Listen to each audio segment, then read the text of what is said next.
And then you find that that mystery of the 12 appears in the book of Revelation with St. John, talking about the 12 stones that are the foundation of the New Jerusalem. And it's fascinating to see what stones that they're discussing for these particular activities. I was very fortunate to be able to take courses with an amazing Taoist teacher of what they call stone medicine.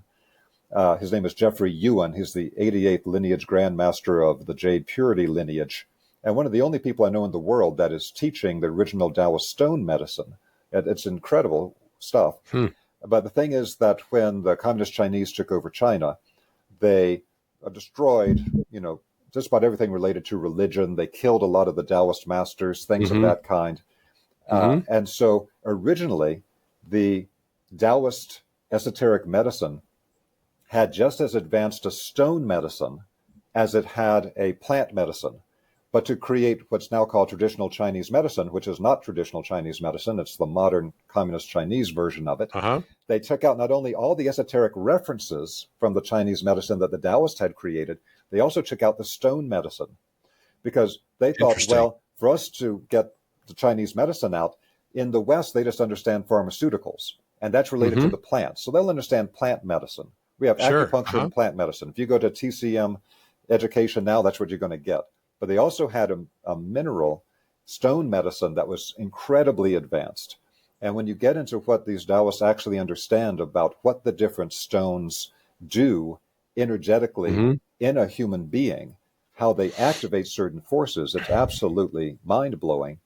It goes way beyond what we have with crystal work in the West today, with the level of precision and insight that they have with it. Now, there's also the aspect of it that it just became very clear to me, seeing their perspective on it and some of the other great traditions, it became very clear that if you're starting to deal with a vibrational science where particular powers are crystallized into physical matter, that if you're looking at human beings or animals, our vibration changes all the time because we have an astral body, we have emotional function. Somebody will be very positive one moment and be an absolute pill to be around the next moment because the emotions are constantly being activated and changing. Animals are somewhat the same. And then for plants lose their vital energy, their siddha, their power, once the volatile oils dry up. At that point, if the oils have dried up, there's no more power left in it. But minerals can hold their vibratory power for millions of years. They are the most stable anchor of vibrations on the physical plane. And so if you look at the distribution of different types of stones used in the ancient world throughout the planet, that it's like putting a particular siddha or power in a crystallized, preserved form throughout the body of the earth.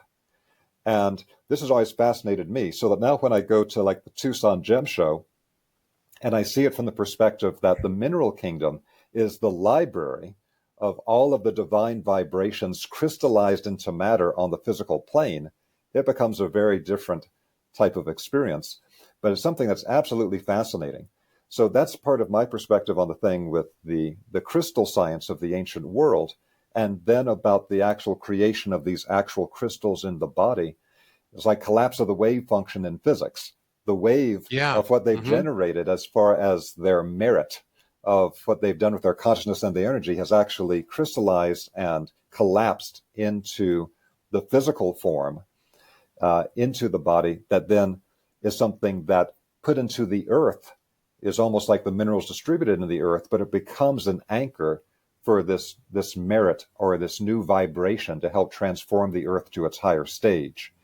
It's an offering that then remains preserved, almost like the incorruptible body mystery that you have in Catholicism and other traditions, where the bodies of the saints don't necessarily break down after death.